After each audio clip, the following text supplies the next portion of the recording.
They stay alive through so much. Like, they insist on surviving through so much. And for me, it's so, I frankly covet it. I long for it. I wish I was like that. Like, I wish that I loved to live.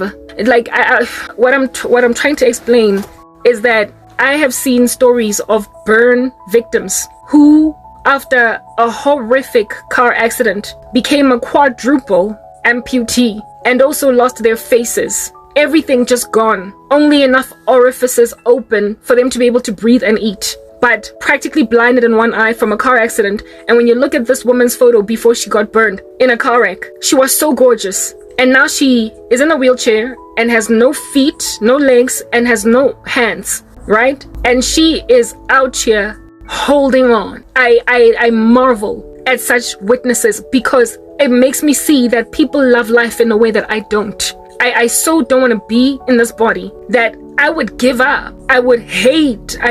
Long story short, I've got a DNR. I have got a do not resuscitate on me. I would not want to be rescued from a car wreck like that. I would not want to live. And I feel like if at all I were to be burned like that all across my face with no hands anymore and no feet, I would be so suicidal that I would have to be put on suicide watch. And yet there are people who not only survive that, but insist on living. They insist on living. And then there's the ones who are always hungry. They just have no food. They have no home to stay. They're in a homeless shelter. Like the homeless for me, like people, hobos on the street. I marvel at the fact that they don't commit suicide. I literally marvel. The way that humanity so considers life precious, the way that God has built them to love life. They just endure some of the most impossible life situations to a point where I wake up and realize that I have a problem. Because I don't want to live. I'm in so much pain, and it's been like that all my life. An inability to fulfill purpose, an inability to work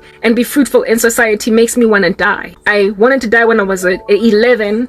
I wanted to die when I was 12. I then wanted to die again when I was 20. And now, for a whole decade, since losing everything, I've wanted to go home. I have asked the Lord to give me cancer. I have asked the Lord to give me a brain aneurysm, a heart attack. I have asked the Lord to put me in a car accident, anything, or make sure that I don't wake up in the morning. I have sought the Lord's face because I am in so much pain all the time that I can't deal. There are people who have such harsh conditions in their lives and are in pain like me all the time, and yet it's literally like a faraway option for them to kill themselves. It's just such a distant thing. It doesn't even occur to them. It doesn't even occur to them that maybe they should end their own lives. My dad was like that. My dad was no saint. Maybe he was at the end of his life, I don't know, but what I'm trying to get at is that he wasn't a good man. He was a deadbeat dad and an alcoholic. He was ridiculous. He was a lawyer, and then he lost everything. He squandered it because of his alcoholism, and so he ended up living in like some excruciating poverty. His stats plummeted. He plunged like in the worst way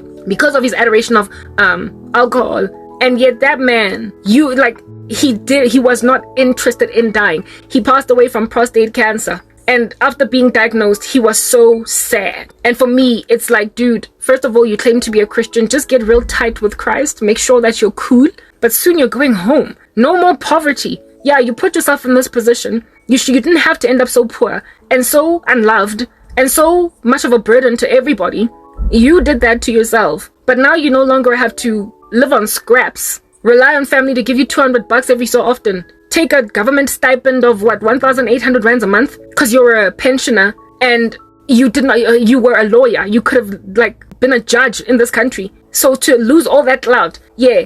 And yet when he had prostate cancer, the man was still trying to live towards the very end of his life. When the doctors made it ever clear to him that he was terminal. No, before he was told that he was terminal, he was still trying to take whatever he can. He went to all of these meetings at the hospital to clear his body or whatever, chemo angazi, what my dad went through. But he was unhappy to die. And he was, never mind with being poor and everything, he was also old. My dad was quite old when he died. It happened just a few years ago. So basically at almost 80 years old. And yet he wanted to live. He wanted to live. Oh yeah, guys, and I didn't understand it. I didn't understand it because it's like, you don't have to commit suicide. You are just gonna go out into eternity, ushered in without having to self-harm because your life sucks. You don't have a proper home to live in. there's no recovering yourself to any kind of semblance of family anymore. You have nothing. I couldn't understand it, and I still don't understand it to this day. There are people who, like my dad, they just live through trash. So because I see that I am rare, because I realize that most people don't think like me, because I see people living in shacks, having to spill water out using buckets, and yet they still push another day. Yeah, okay, so I've communicated to you the whole situation with my dad, right? Had to let the cat out. I hate being distracted. What fish paste. Anyway, yeah. So a lot of people stay alive through a whole chunk of stuff, and it makes me realize that what is this? I have a problem. I have a problem with life appreciation. I have a problem with life sustenance, the desire to be maintained in it. And when I came to Christ, because of understanding that I'm now safe and can go home, I also listen to this, don't understand why Christians just insist on staying here. Okay, how can I explain it? Like when Christians get diagnosed with cancer, or when Christians are faced with just some kind of life-threatening event, why they get so sad. I don't understand it. It's problematic. It's problematic for me to think that way, I know, but I have no understanding, limited understanding as to why any Christian would want to be here any minute longer beyond the date of redemption. I don't understand, unless they're super cool on earth, like super happy. So basically what I'm trying to explain is that I don't understand how persecuted Christians stay alive, except I've stayed alive, okay? Yeah, all different kinds of hardships that can come at you. I don't understand how homeless people stay alive. I don't understand why they don't want to die. I don't get it. And I know that it's problematic for me to not get it. People value life in a way that I don't. And this here has been a problem in me since I was a child. It is a problem. It's been in me since I was a kid, and negligent parenting I attribute to why go le jwalo. When a child is not loved, they don't see the point of holding on to life. This world is about love and about relationships and about being able to foster them. And when you can't, what is the point? But like I said, Christians in the Bible have survived ridiculous things, loneliness, isolations, and whatnot. There are other Christians also across the world that are in presently, as we speak, worse even conditions than I am in. And it literally never would ever cross their minds to commit suicide. It would never ever cross their minds. So the level of love or desire for suicide that I have in my bones, I recognize as problematic, but perhaps maybe it started because I tried to do it at 11, and it's just been following me ever since. And Satan knows that is my weakness. He knows that is my weakness. He knows. And it is a weakness that belongs to many other people in the world. That's why a lot of people who, many attempted suicides ultimately succeed, right? There's no snatching these people from the precipice but for the miracle of God. Like, the Lord has to be the one to intervene. He has to be the one to stay a person from killing themselves. But one thing that I can confirm about myself is that I'm not a general depressed person. I'm not generally just, I want to die, let me not be here anymore, and everything is very ominous. It tends to be tied to a lack of purpose, an inability to reach anything, to do anything with myself, to move myself in any fashion, and also no support, no love, just a deadness of company and support around. That tends to inspire those conditions. So when I get out of that mold, I tend to want to live like everybody else. If I'm happy, if I fall in love, I would never be a mom that goes and kills herself on her children just because one day I feel like I got depressed. I would have to be facing things like homelessness. I would have to have such severe conditions of inability to take care of myself that I feel as if though I'm going to take myself out. So Satan, knowing what it is that triggers this problematic way of thinking in me, in that I don't understand why anybody at all with a life-threatening illness would want medication, that has made the devil try to take me out by suicide, because I guess nothing else appears to be giving in this regard. It is my main issue. It is my main temptation. And he has created the perfect conditions around my life that can bring that about. But so too is God aware that this is the kind of stuff that would make me go out like that. And all throughout my life, he has protected me from going out like that. Jacob, I have loved. Esau, I have hated. Other people who are like me end up in hell. They die. They kill themselves because they can't anymore. They can't push. And yet he prevented me from killing myself over an HIV potential positive test result. He stayed me from killing myself over unemployment, having no job, over my mom's negligence, over Yeah, so many things. And I didn't do it because there was always something that God brought forth a good 5 seconds before I killed myself. It was always an opportune, very quick, speedy recover, like in a moment of rescue. Whenever I had been so close to the edge that I wanted to go out, I was always given relief from the thing that made me feel like no doors will ever open. Nothing will ever come. Yeah, God has rescued me. Either a voice in my head telling me suicides go to hell prior to me coming to Christ, or like with the story that I'm telling right now, I am Jacob, I have seen it. I am Peter, I have seen it. I am the disciple that recovers even though I nearly fell apart. It was inevitable. I have seen it. All Christians can vouch for this, I would imagine, that there has been a hand, the fingerprint of God all throughout. There's been something that while other people fell apart from it, they stayed intact. 1,000 fell on their side, 10,000 fell on their right hand, and yet it did not come near them. All Christians can attest to this in whatever capacity. With me, it is the tendency towards suicide. Other people, it's alcohol abuse, drug abuse, pornography. You get my point. Whatever might be the thing that is your trick, the main way that Satan can take you out. Yeah. With me, it's suicide. It's suicide, and it's been suicide, like all throughout my life. An inability to have purpose and no love from family, no appropriate response from people around. Satan saw this and got me targeted. He got me betrayed by friends so that I would have no support when I was down. He got me isolated by the world, given that they tended to prosper to heal me. I told you that my cousin and her boyfriend were my shock absorber. During the time when I was sad, she and her boyfriend made it that much easier. I was extremely suicidal, but they made it a lot easier. So human comfort, being there for me, has worked to stay me. My one cousin was mean, but then God made the other two, my other cousin and her boyfriend, nice. And that was a shock absorber. God brought that before I was even born again. Go Durban, when I wanted to commit suicide, bathtub, full of water, wanting to drown myself in it. And God tells me, what do you call this? Hell, you're gonna go there, right? Through reminding me of that former friend of mine in high school. The therapist lady tells me, what if you don't make it? I'm like, there's no way, like I have to. And then I get a letter. Like the devil has been trying to kill me, y'all. Like, and my prayer is that this is the last time that God is gonna give him avenue to try and take me out by suicide. Like, let this be the last time. I don't ever want to go through this again. I mean, I feel like it's been 10 years, okay? Like 10 years of this test. When I get out of this, my prayer is that I will never have another event of this nature in my life. That I will never be threatened again with suicide. I have got to never ever be without love. Because you see, it's a factor. It's a combination of things.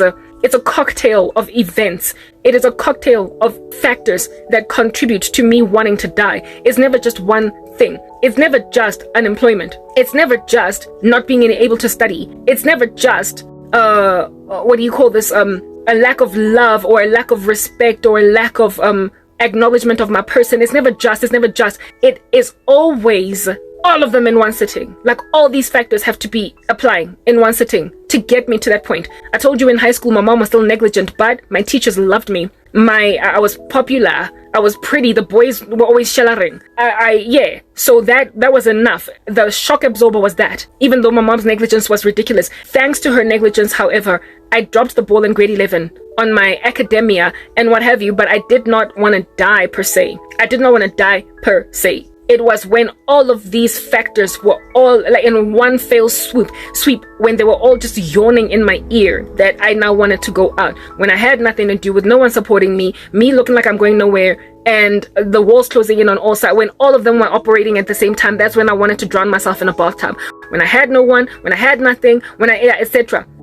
It's always been like that. So yeah, at different portions of my life, I have had mean friends. I've had, a bad rap with my mom. Like I've been kicked out of home, made to quickly get in a new apartment. Yeah, I've had many things happen to me, but they have never happened. It's only been in certain only spots that all of them have come at me at the same time. And Satan knows the cocktail of drugs, if you want to call it that can make me overdose. He knows the cocktail, and God has never ever given him the ability to truly finish me off. But he tried to.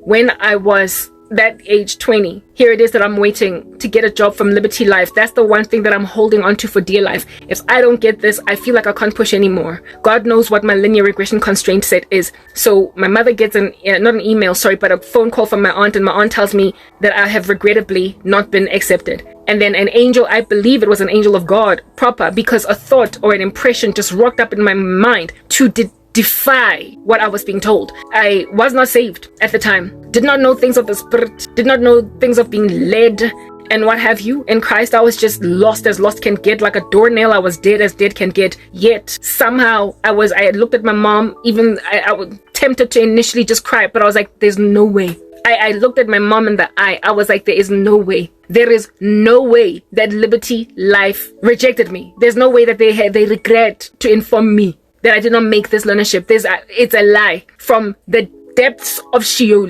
There is no way. Guess what happened? Satan tried to take me out. Guess what happened? I told you guys that before they called learnership candidates, to tell them successfully hired or whatever, you can start on the whatever of August, they sent regret letters to them first. And the regret letters were sent in the post. They were sent in the post. So this whole process, I remember, it took like 1, 2, 3, 4, 5, 6, 7 weeks. I'm still waiting. Yeah, in that time, they sent regret letters to those learners that did not make it. In the learnership program that I applied for, there were 3 Karabos. 2 girls and 1 boy. 3 Karabos, right? 2 of us made it. 1 of us didn't. The boy did not make it, right? The 2 girls made it. The boy did not make it. Yeah. And the boy's letter, the boy, let's say his name was Mokwena and mine is Hlongwane, right? They sent a letter to Karabo Hlongwane at Karabo Hlongwane's address on the Excel spreadsheet. I guess it was an error. I could say an input error or whatever type setup thing. And then instead of sending it to Karabo the boy, that you have been rejected, you have not made it type thing, they sent it to Karabo the girl and send it to my aunt's address and said that you haven't made it. Yes, it's Satan. Guys, the devil did that. Like this entity knew that this here, she's mine. Lo muntu lo uzohamba. One of these days, she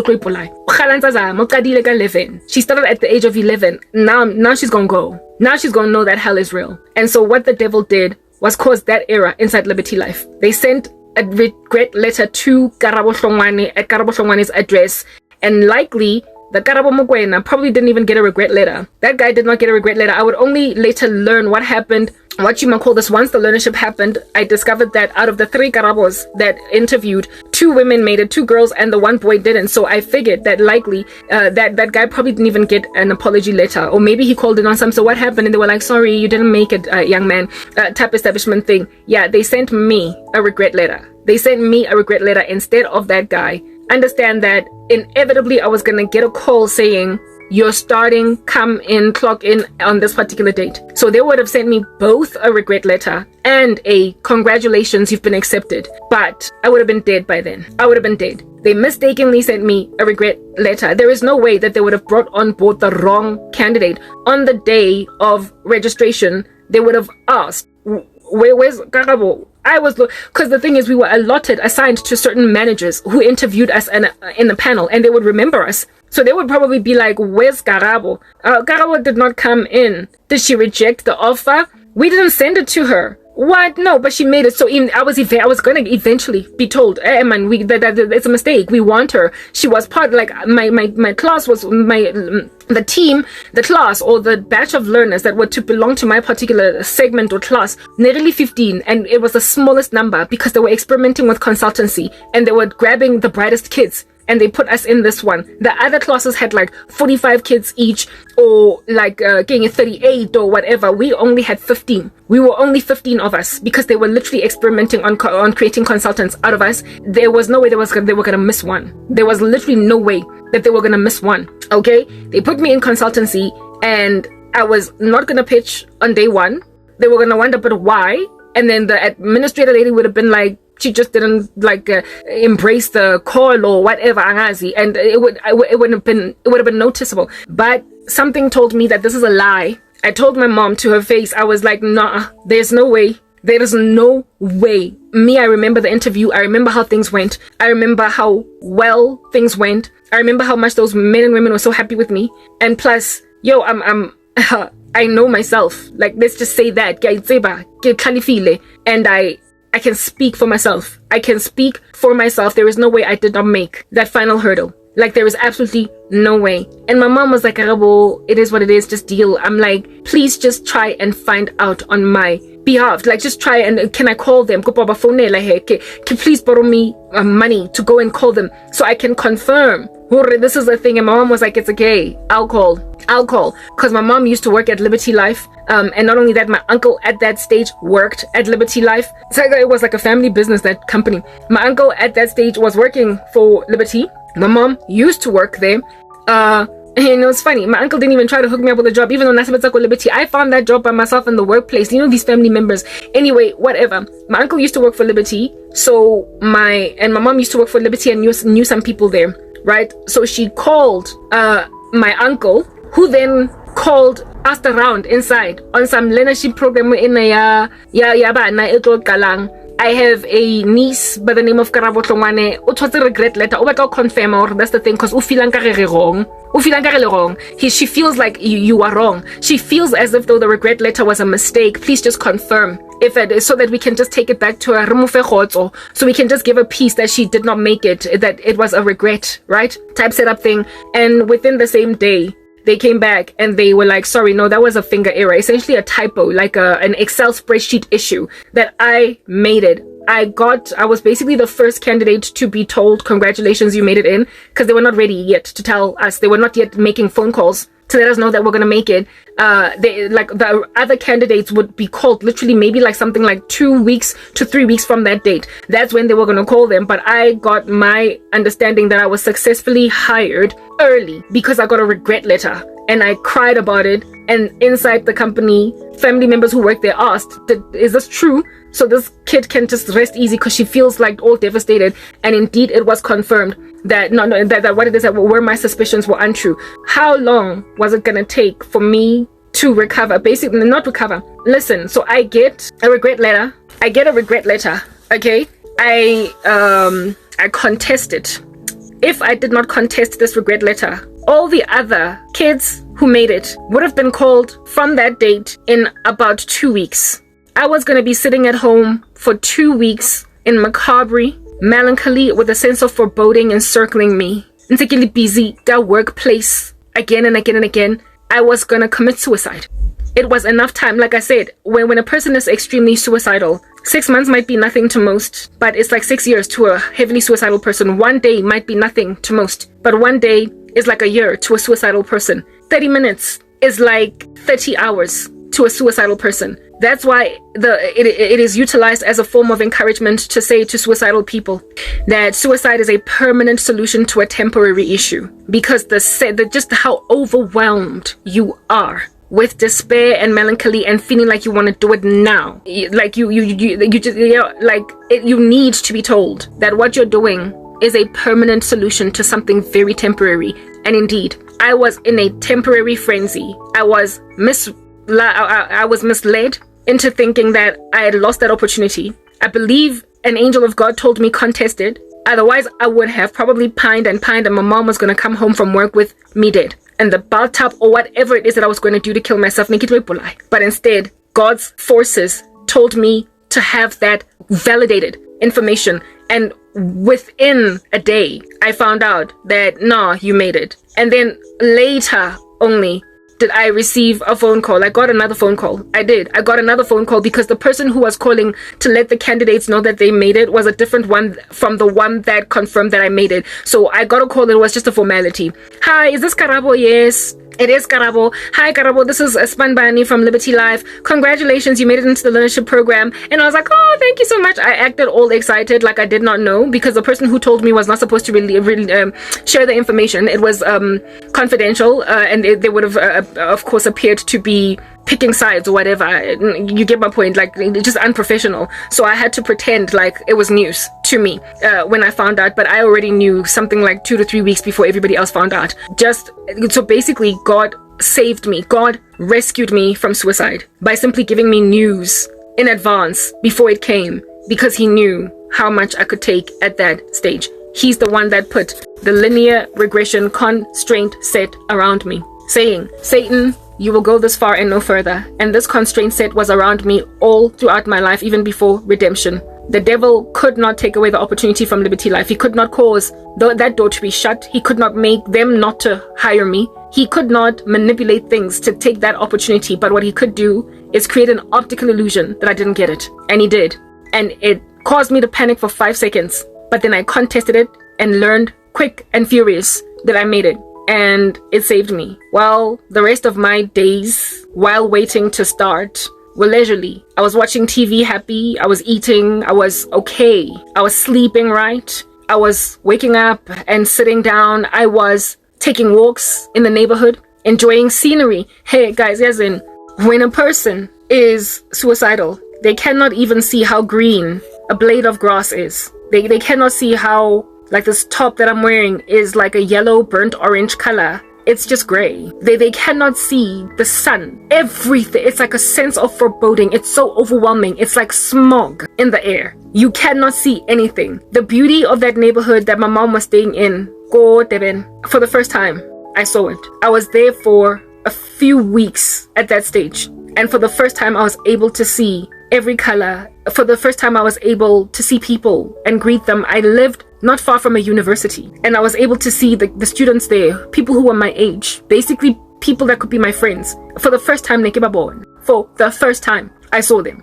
All along, I didn't see that varsity. I didn't see those students. I didn't see anything but the foreboding, gloomy cloud around me. First time, I saw the glory of my bedroom, the house, and I laughed at a show on TV. I waited, and then I went to Johannesburg and started attending. Thank God the Lord moved my mom to Johannesburg afterwards, so then I did not have to live anymore with my uncle. Now I was living, with my mom, because shortly afterwards she was moved to a branch in Johannesburg of the company that she was working for. So then I was able to move home. Everything fell back into place, like a hand to a glove, and I was in so much happiness. I was in so much peace. I was so happy. I met friends. The learnership started. I made a best friend. Most of my friends were guys. And then I had one bestie, which was a chick. We were tight. It was fun. I was learning. I was happy. And I was never, ever again unemployed from that date, ever again, until 10 years ago. Everything that happened was fashioned by God to get me to where it is that I needed to get. And the loss of my career 10 years ago was to test me now that I was a Christian. Now that I am a Christian, I then got sabotaged and lost a career and the same set of conditions, that the cocktail basically of disaster that can encircle me to cause me suicide. It commenced in 2014, and ever since then I've been wanting to die. I've been suicidal, but never doing it. And in the beginning, I was so strong against the spirit of death over me. It was hovering because the conditions were alive that always get me there. No love, no respect from family, underestimation of my person. No one is trying to look at me. No one is trying to call me. No job, no purpose, no school, no education. Just a loser sitting at home, losing everything. The same conditions from back then literally are here again. And this time they lasted 10 years. This is 20 times the pain that I've endured. The first time I waited 6 months to get any successful interview at all. This time around, it's been 10 years, so twice the amount of time. The first time I would have died within 6 months. I was not going to make 1 year if nothing gave, because I had no Holy Spirit. This time around with the Holy Spirit, I've been able to push a decade. I would never have been able to be in these conditions for this long without the Holy Spirit. So just the fact that I have survived this near-death experience so far, I mean, I'm still in it. I'm still in it. But the fact that I have survived for so long, for as long as I have, evidences the power of God. But you must remember what happened when I was just 20. That happened when I was 20, my 21st birthday. When it happened, I was working and I was happy. My best friend from the learnership was there. It was done at Kotladi, right? Because I was still living No, was I still living there at the time? No, yeah, I was definitely still living there at the time because my mom was yet to move to Johannesburg. But I spent my I had a braai for my 21st. I had a braai at my it was my grandmother's house before, but it was then my uncle's house. I had a braai at my uncle's house, and I invited my friends, and I was just so happy. Oh, and I got recovered. To that cousin that gave me grief, I forgave her. But this time around, I had gained a new friend, her sister. So in the beginning, her sister and I, she was always the kid. So I would always used to look at her like, whatever. Hi, okay, yeah, bye-bye. Okay, Uswahao, where's your sister? But then after this event, after this whole thing happened, she and I were now really tight, like really, really, really tight. Our relationship was burgeoned by the fact that she was there for me and her sister. I just looked at her like, I see you. I never ever, it left such a bad taste in my mouth, this cousin of mine, what she did to me, how disloyal she was to me, that I never really truly recovered. But you know that saying, fool me once, shame on me, fool me twice, shame on you. Well, it's now shame on her, because she fooled me once, I forgave her. She then did it again. But this time around, because the first time I bounced back, remember I sent her that text message and I said, after I was lamenting about my clothes, that whole story that I told you about the clothing and how she just ransacked my clothes and didn't even iron them, wash them, nothing. And I lamented, I raised that as an issue, and then she called me bitter. And my response to her was, whenever a person is down, the only place that they could go is up.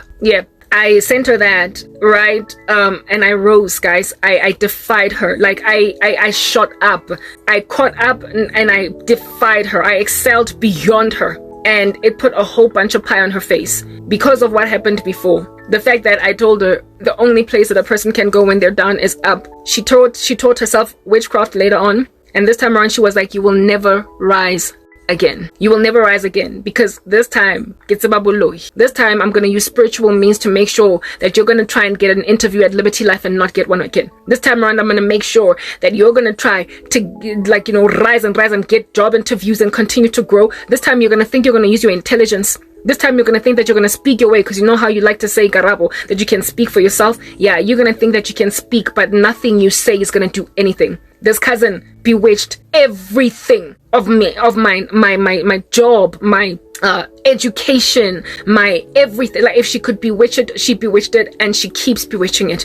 And last night I had more dreams of her just coming at me, making sure I don't go anywhere. You know how, like I said, I like to say that I can speak for myself. I have a ministry, I'm sharing my heart, and I am trying to monetize this YouTube channel. It's not ever going to happen. It appears this is not going to happen. This situation is not going to suffice. It's not going to give. Do you understand? Yeah. She was among the most prolific saboteurs of my YouTube channel with witchcraft, making sure that nobody watches me. I go nowhere. Why? Because she remembers that I told her during the lowest moment of my life that you're mocking me now, calling me bitter, but the only place that I can go when I'm down is up. This time she has told herself, I have spiritual weapons this time now, Karabo. I have spiritual weapons now. So nothing you do, no interview is gonna give, because me, I can bewitch. Except same way that she found a spiritual way to survive me, I found a spiritual way to survive her. It's just that mine is long suffering. Mine is patient. Mine is like a fireplace that warms a house instead of a fire that burns it down. Mine takes time, but I also found spiritual means to survive you. It's that basic. I got born again at 26 and a half, and this woman turned to Satan, and she ripped everything from underneath my feet and closed me underneath such a thick blanket that apparently I could never ever come up for air again. Except unlike back in the day when I didn't know Jesus, and so therefore he only let me endure that for 6 months. This time around I know him, and because I know him, he's allowed this to linger for 10 years. But just in the same way that he got me out, go Liberty Life back then, by giving me that opportunity that opened all of a sudden, he will give me another opportunity. And just in the same way that in the run-up to me going for my final interview at Liberty Life, she was telling me, you're bitter. So too will I get a final interview somewhere, just in the run-up, with her saying of me, I'm bitter. I had such horrific nightmares about this cousin. Last night, I was bombarded by just a plethora of spells cast in my direction from that cousin. And this cousin of mine, just like back in the day, my mom has helped anyone that is my enemy get at me throughout my life. It's unfortunate. That's the thing about a mom that doesn't know what she has in a kid. Like, your daughter is uyapasa esikolweni. Your daughter is loved by teachers. Your daughter is popular in school. Your own friends think she's beautiful. Your daughter has ABC, but you don't care. Eventually, God hands a mother over like that to her reprobate mind. If at all teachers in school kept on saying your daughter is a marvel, I really love Karabo. She's one of my favorite students. If your daughter's teachers keep saying that to you in high school, and you still don't see what you got, mama, like, proper God is then. Once your daughter soars and does really well in corporate South Africa, keep on getting promoted by bosses over and over and over and over and over again. When your daughter gets to a point where she is successful because the world appreciates her, and despite all that, you still don't get to a point where you're like, hey, I have something amazing in a child. Let me stop being so negligent. God is going to let you then. When she loses a career, treat her the way that you treated her all throughout primary school, high school. Act like you ain't got jack, even though teachers kept on telling you have someone special here for a child. Nurture it. God is just going to leave you to abandon that which is your blessing. A child is a gift from God. Blessed is the man whose quiver is full of arrows that are children. And my mom, no idea what kind of an arrow I was in her quiver. No clue. No clue. And she has allowed my cousins to trample me underfoot. She has allowed men to want to ravage my body. She has just sat back, done nothing about a gifted daughter that so much evidence was awarded her. That was something special, Monoska is saying. You've got something beautiful here. She got given so much. Like I told you, my teachers were besotted with me, especially in high school. When I was in primary school, I was a little bit lazy, so I had this one teacher in standard 1, Mrs. Byrne. That would be grade 3. Who called my mom for a meeting because I didn't do homework. And she was like, I don't know what to do with your daughter, ma'am, because she is so gifted, but she is lazy. She is so gifted, but she is lazy. I was shocked. I was surprised that Mrs. Byrne said that about me because I thought she hated me. I thought she just didn't like me at all because she was always yelling at me, always being like, Karabo. She was always giving me grief. And so when she called my mom to school, I was expecting her to just have like basically a field day with my name. Instead, she went and complimented me, but then highlighted all the challenges I had. Here it is that you've got a kid with a whole bunch of potential. There's a reason why she's dropping the ball. There's a reason why she feels no incentive to do anything. But when I got to high school, I became self-motivating. So no longer did Miss Byrne, Tanamount, have to tell my mom, your daughter's really gifted, but she's not pulling her weight. When I got to grade 9 especially, I was like, enough is enough with just gliding by. Enough is enough with 60%. I am actually going to study. And I started to do really well. Honor roll type stuff. Yeah, that's when teachers started to flood to me like smarties. That's when they started to love me. That's when they started to choose me to do all different kinds of things. That's when I started to be leadership material to them. That's when I started to become a teacher's pet. And it was at the point when I was a teacher's pet that my mom ought to have seen that you're messing up, because this time around, there were no caveats. This time around, there were no terms and conditions fine print. There were no buts and ums and ahs. There was just compliments. Your daughter's amazing, this, that, blah, blah. No but. No. Karabo's gifted, but she's lazy. It was just Karabo's amazing. She got given all that. And then there was corporate South Africa where I grew like a rocket. I just skyrocketed. So I mean, really, people are seeing something in me. Women, what's going on? Even your own friends think I'm gorgeous. But you don't even think I'm pretty? Yeah. Reprobate mind. But that stuff happens. To gather dust. Fur, peach fuzz, mold. And then allow some incendiary, filthy, licentious, disgusting men to feel like, I'll rescue you because your mama don't love you.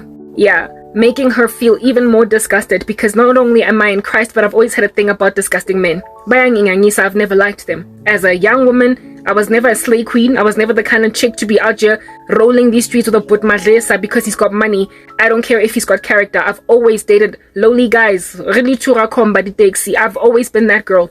I always chose love, respect, and mutual understanding over material. So my boyfriends were poor. Like I said, too serious. I don't know what it's like to be passenger me in a man's car. Because Grandshap, the last boyfriend that I had, I taught him how to drive. I got a car first. That's how I've always been. I've always respected love and mutual respect and actual camaraderie. Like, yeah, girth in relationships to a point where I dated broke dudes. I did. I was prepared to, insofar as they were happy to give me utando. So seeing as I've never been a slave queen, I find men that are encircling my life thinking that they can offer me money in exchange for my future. Disgusting. I get so by that girl. I've never been her, even before redemption. From back in the day, ever. But they are around me, those who love slay queens, and they think they can just get what they want out of me And it is the negligence of my mother that has caused them to think that I'm up for grabs.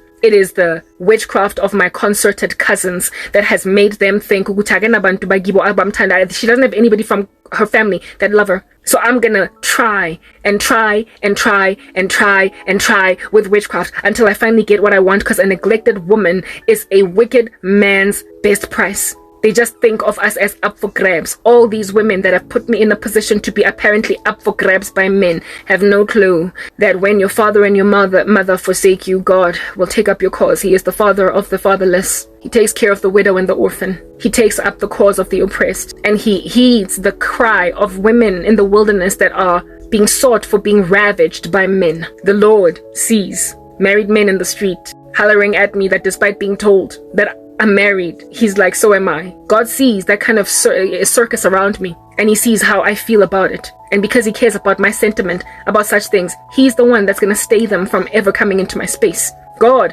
is the one that's going to protect me from evil men. And God is, of course, going to be the one to protect me from the women who help them to rape other women. I am being harassed. Last night, I had a dream of this menace from America shooting some, like, he had a gun in his hands and he was wiping the fingerprints off it after having committed murder. That man has tried to kill me so many times. So many times. He thinks that he thinks I'm Juliet and he is Romeo. He thinks I am Cleopatra and he's Anthony.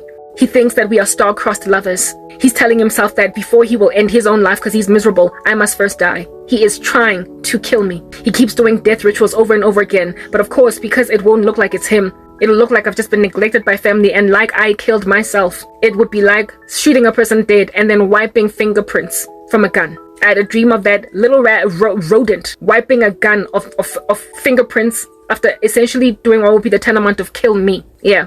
I then dream about this heinous cousin doing so many rituals in one, like so many. Guys, how old do I look? The reason I'm asking how old do I look is because in this dream, this cousin of mine, the very same one that betrayed me all those years ago, she was trying to make me look 32. The age in particular that was honed in on in my dream was 32. I don't even know what in the world is going on over there. I literally cannot tell you. I'm 40. I know I look young, but I don't know how young I look. But my cousin was just so beside herself with determination to age me, even if it's ever so slightly, that she literally gunned for the age of 32. Like, it was glaring so much beeping at me in my dream, this age of 32, that when I woke up this morning, I was like, that dream can't be about me because I'm 40. So what 32-year-old woman is being targeted here, I don't know. And the Lord was like, you are the person that they're trying to turn 32. I don't know how young I look, but perhaps maybe I look like I'm in my 20s. I don't know. But this woman was trying to turn me 32, like 32-ish, Catman. This woman has tried to give me cancer. I've gotten a dream where it is that I was calling her on the phone to break the news to her that I've got some kind of stage of cancer. Can't really tell you what kind of cancer, but I had cancer and I called her to let her know that I've been diagnosed with it. Remember, I told you guys that thanks to all of the sorrow of my soul that I'm enduring, that I have asked God himself to give me anything at all that can end me because I want to die. So here it is that I want to die, and yet God has rejected the petition by a witch for me to get the very cancer that I asked God for. I asked God for cancer, God says no. A witch then insists on sending it to me anyway. I'm still waiting to get cancer, except it's not coming. She's been frustrated. I don't know how many death spells she has done. They haven't worked. And now she's trying to turn me 32. I don't even know why 32, because I'm 40, but it must be because I look young. And I don't know how young I look, but so young that apparently, allegedly, 32 is something they're willing to settle for. Like, I would be delighted to look 32, given that I'm 40. So if I look younger than that, then clearly God has preserved me. Clearly God has preserved me, evidently. But what in the world then is the thing that is threatening me right now? It is the very thing that threatened me back in the day, suicide. There's always only ever been one real threat to my life all throughout my life. I've never been a junkie, a drug addict. I've never been in an abusive relationship. I've never been a bad driver or just a reckless soul, or I've partaken in extreme sports. There's never really been any loss adjustable, true and truly underwritable risk that I had in my life of death at a young age other than suicide. That has always been the thing that could have taken me out early. So here it is that at 40 being gunned for to be 32 overnight. Like, I don't know, like to be rather 32 looking instead of, yo, what does a 32-year-old look like? They all look 24, 5, 6, 7, 8. Yeah, it takes a long, like, people look the same age for a long time. Don't you guys agree? So I don't know. I don't know what they're doing. People look the same age for a very, very, very long amount of time. It's hard to see, to tell the difference between a 25-year-old and a 34-year-old sometimes. It's really hard. You can't tell. Some people, when they come out here with their ages on YouTube, I get shocked because they look much younger. A lot of times they tend to look much younger. Because to me, everybody in their 30s kind of looks like they're in their 20s. It's just looking that way to me. Millennials in particular, they're just not aging. Like, I don't know. There are so many, like, there are women in their 40s on YouTube whose channels are dedicated indeed to basically speaking to 40 plus women, women who are over the age of 40. And I get shocked to see 40 plus in their description box, because now I'm thinking this entire time, 27. I have a bad sense of understanding what a person looks like, because I'm gauging how old people are. Like, I don't know. They all look 20 something. Like, I'm sorry. I don't know. Like, it's just man. Anyway, whatever. Y'all can argue with me or not. You can either agree or not. Don't we all sort of kind of look the same from like 27 all the way up until 39? Is that not like a thing?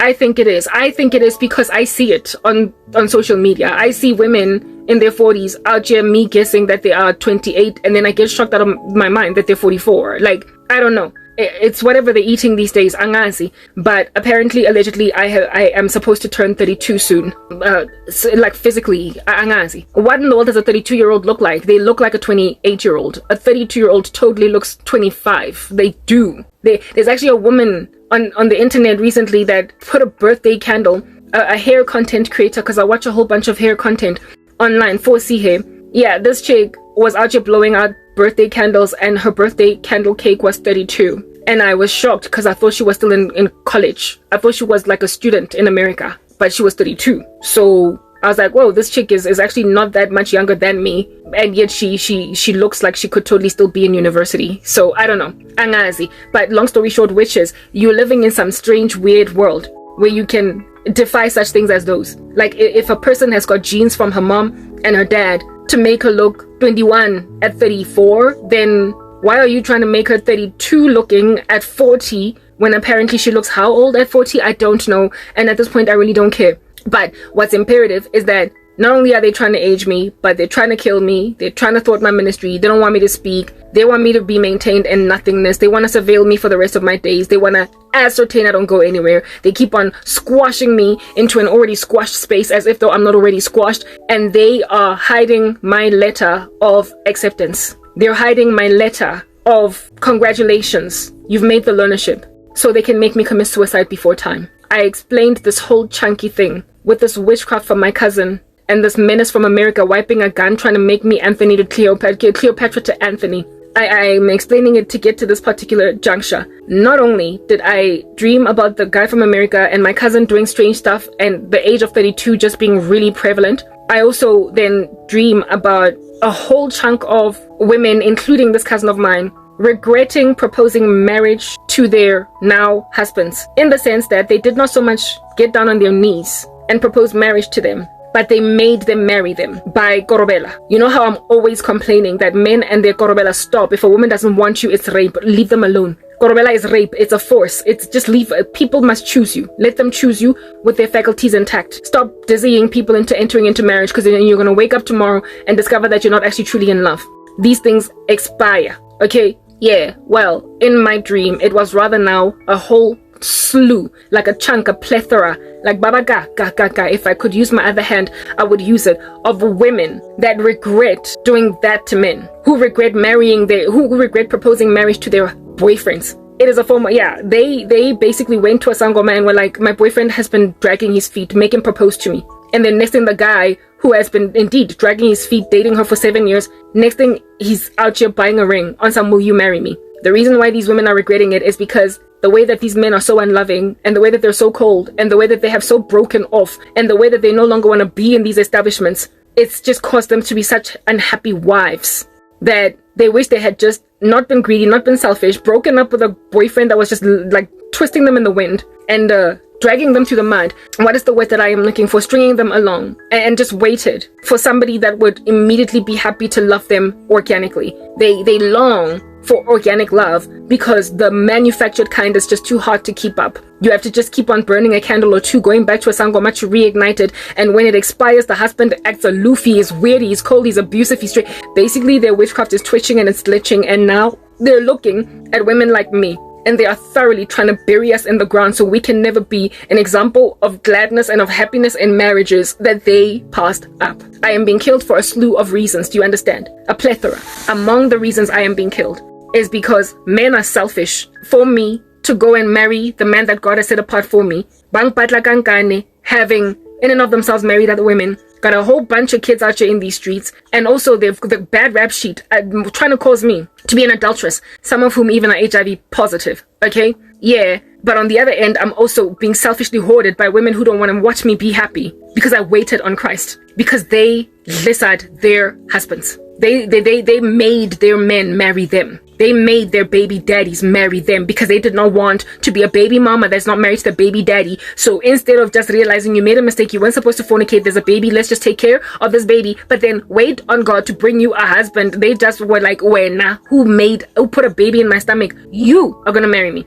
Because I don't want to have to struggle to find love, given that I'm a baby mama out there and these guys are underestimating us as baby mamas. Yeah, because they didn't want to wait, and because they didn't want to trust God to bring a man that's going to love them with their daughter or their son, they decided that they're going to force their baby daddies to marry them. That is what we're dealing with here. And now they can't stomach testimonies like mine. So I die now. Last time when I was suicidal, it was unabated, it was unaided, it was unsupported by witchcraft. I was just suffering parental neglect. I was just suffering unemployment. I was just suffering whatever it is that a person can suffer back then. Nekesotwa felt like it that, yeah, but there was no witchcraft involved. This time, the combination of unemployment and neglect with witchcraft force attacks that are from here to 20,000 years from now is astronomical. It is just a concoction combination. It's worse than before. But like I said, they got spiritual weapons now, but so too do I have spiritual weapons. I also have spiritual shields. The weapons of our warfare are not carnal, but are mighty in God for the pulling down of strongholds. We demolish arguments and every lofty pretension that exalts itself above the Most High. And we hold into captivity every thought to the obedience of Jesus Christ. The very weaponry that has been discovered by these people later on in life, that is spiritual, that can cause you to manipulate the outcomes of a person's life. Yeah, I happen to find the cure for it too. I found the opposite of their kingdom. I found Jesus. They found witchcraft. I found Jesus. They found spells. They found a magic wand. I found a Bible. They found fellow saboteurs and members of a coven. I found the body of Christ. They found murky, green, red, orange, purple robes, and I found white robes. I found the sun. I found light. I found heaven. And they found the abyss. They found the darkness. They found hell. And now, as the gates of Hades, they are attempting to prevail against the church. 1 second.